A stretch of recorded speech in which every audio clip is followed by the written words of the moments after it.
شاء الله.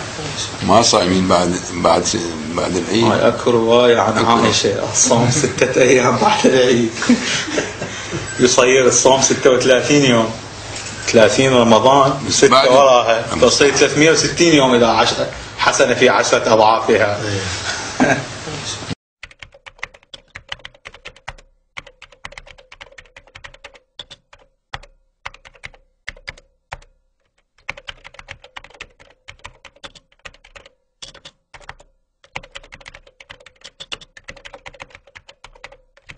ما صايمين بعد العيد؟ هاي اكو رواية عن عائشة الصوم 6 أيام بعد العيد.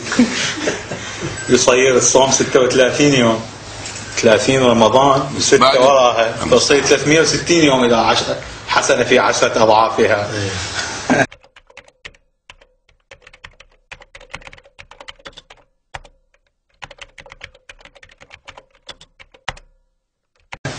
ما صايمين بعد العيد؟ هاي اكو رواية عن عائشة الصوم 6 أيام بعد العيد. يصير الصوم 36 يوم.